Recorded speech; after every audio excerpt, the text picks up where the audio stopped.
Asante sana.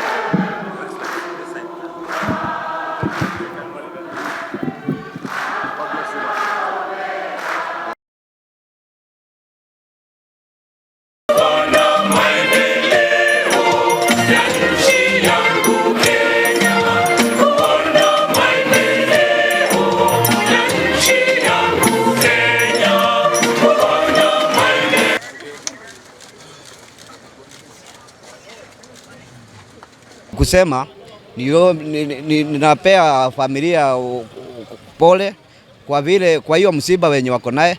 Ya pili ni kusema ya kwamba kitu yenye Chebukati alitufanyia malipo hapa ni hapa duniani, na ndio maana vile alitufanyia saa hii shida yenye tunapitia kwa hii serikali ya majabasi, ndio maana Mungu amemchukua haraka. Kwa hivyo yeye aende tu huko akaulizane na Mungu yale alitutendea. Ni hayo tu ningesema. Kwa majina naitwa Bifon Nyakundi, mimi ni mchuuzi wa Kisii Stage. Jambo la kwanza ningependa kushukuru Mungu kwa kazi ambayo ameanza kuonyesha wanadamu kwamba Mungu anaifanya hiyo kazi. Chebukati alitunyanyasa vibaya. Angekubali kwanza ateseke na sisi ndiye akufe. Angekubali kabisa ateseke. Hiyo pesa yenye alipewa anunue uhai. Hii watu wote unaona hapa venye tuko hivi tunalia kwa sababu ya Chebukati. Kupewa kazi alafu unakalia hiyo kazi vibaya. Unanyanyasa Wakenya vibaya. Unaona Mungu halali. Mungu ameanza na Chebukati, next anaenda na mwingine mpaka utapata haki. Atakayechaguliwa wacha aone example kutoka hapa sasa. Atakapochaguliwa aone example kutoka hapa. Ajue kwamba Wakenya tunazidi kumwomba Mungu aliyetuumba. Tunapenda amani na hatupendi vita.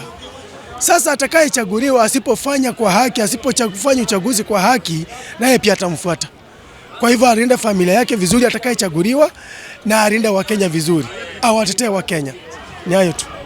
Frey Omboga kutoka Kisii. Ni kwamba kama taifa tumepata pigo kubwa kwa sababu ni mtu ambaye ametufanyia kazi kwa kipindi kirefu, na ikafika wakati fulani akawa amestaafu kwa wakati wake ambao walikuwa wameshughulika amefanya kazi.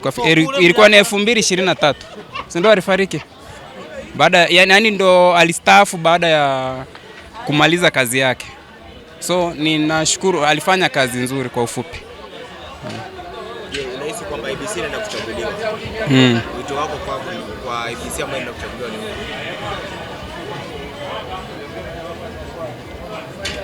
Kitu ambacho naweza kusema kwamba ni Mungu angejalia tupate mtu mwingine ambaye atakuwa na haki sawa na wawe na usawa na wawe na haki sawa kwenye hiyo tume ya IEBC. Kitu ndicho ambacho ningekisema.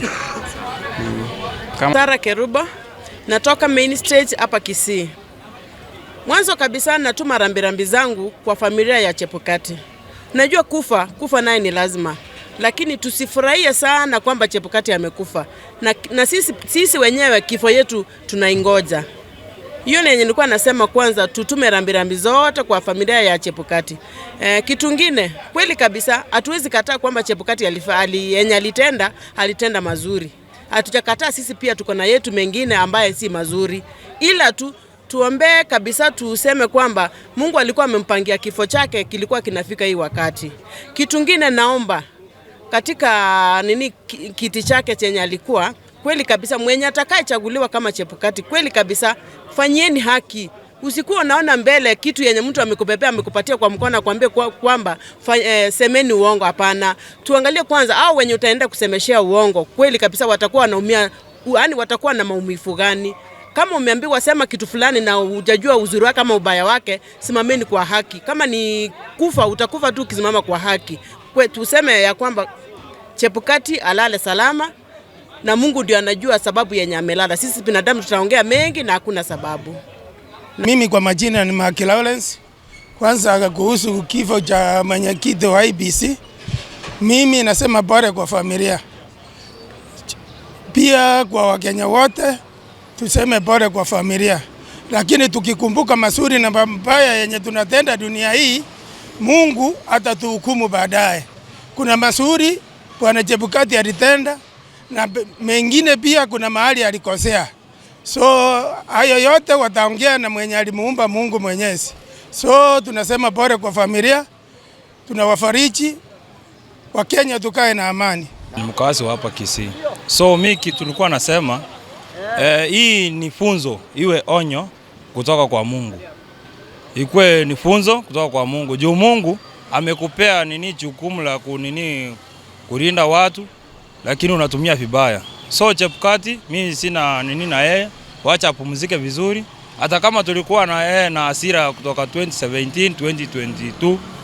So sisi kutoka Nyanza tunasema tu pole, lakini wacha tu Mungu amhukumu yeye peke yake.